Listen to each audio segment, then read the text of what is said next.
Ukraine denies any responsibility for the strikes. It's still unclear who is behind them. Well, let's bring in Philip Turle, our international affairs editor. Philip, we know the Russian drones are responsible for these nightly bombardments of Kyiv. What's going on the other side?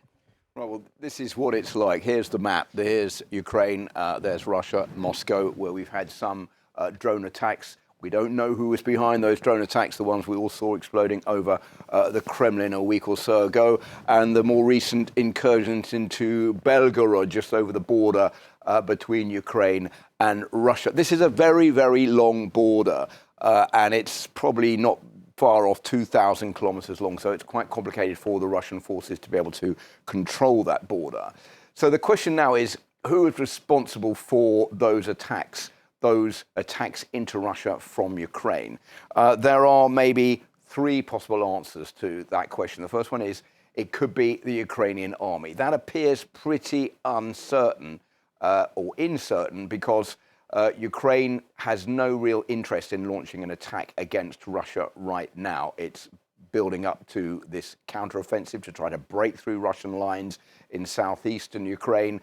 It looks pretty unlikely that it would try to launch attacks inside Russia right now at a time when it's planning this counteroffensive. The second group that could be responsible are Russian paramilitary groups. There are two of them, the Liberty of Russia Legion and the Russia Volunteer Corps. That's basically made up, the two groups, of disgruntled Russian soldiers. And in the Russian Volunteer Corps, the Russia Legion, there are supposed neo-Nazis and far-right supporters also. They have one aim, and that is to unseat Vladimir Putin and to take back control of Russia and to arrive on Red Square.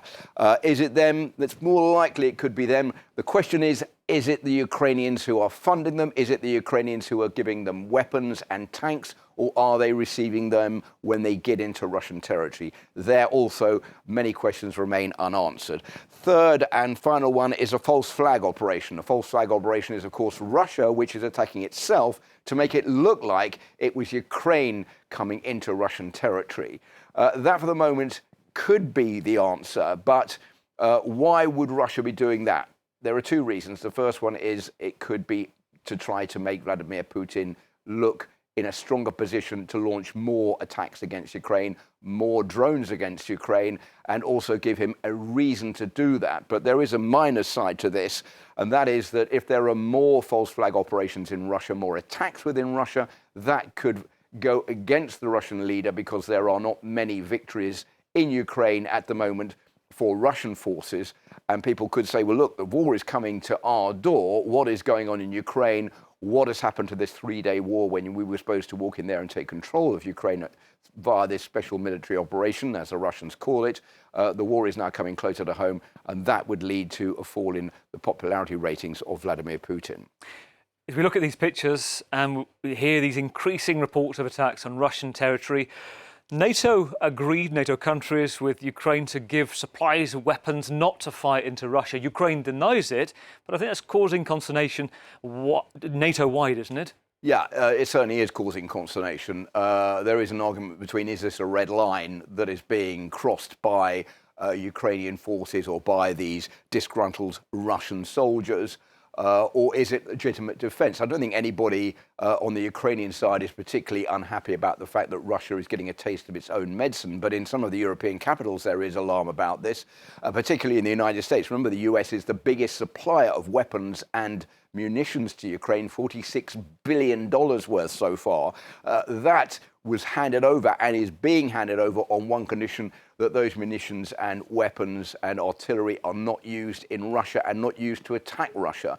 The principal reason for that, Gavin, is that there is fear in the US that this could lead to a much wider conflict and spread out wider than just Ukraine itself, and then bring the West in as well, which would then be directly in conflict with the Russians. So the question now is, when is that counteroffensive by Ukraine actually going to take place? We don't know. It might have already started. There are rumors that it could have started. There are others saying it's going to be imminent. They're waiting still, the Ukrainians, for the ground to dry out so that all their tanks can roll in through those Russian lines and break through them more easily. They're waiting for more weapons and munitions to arrive on Ukrainian territory so that they will be fully armed, ready to launch this offensive. We still don't know, but it still appears that that offensive is imminent and will be happening within the next few days or at least the next few weeks. Meanwhile, 20 kilometres across Ukraine's border, rural castle in the capital of Moldova, Chisinau, you've had nearly 50 European leaders meeting for the European political community. What were your takeaways from that? OK, so what is the European political community? That is not only the European Union, it's 27 member states, but it's also 20 other European countries, all concerned by the war in Ukraine. This was an idea of the French President Emmanuel Macron, bring all those countries together to show a joint, united response against Russia's aggression in Ukraine. That is why this meeting was held this time round in Moldova. That's as close as you can basically get to the front line in Ukraine, bringing together all these countries together on Moldovan territory to show Russia that there is a united force. Two words, unity and backing. Unity in the face of Russia and backing for Ukraine. Backing that Ukraine should join the European Union. Backing that Ukraine should join NATO. The only thing there, Gavin, is that for the moment there is no date for that to happen. No date either for Moldova to join the European Union. All that Emmanuel Macron would say is that they are on the right track, on the right path to get there, but we don't know when that's going to be. Philip, great to hear from you as we wait for what was the spring becoming the summer offensive. Philip Turle, our International Affairs editor.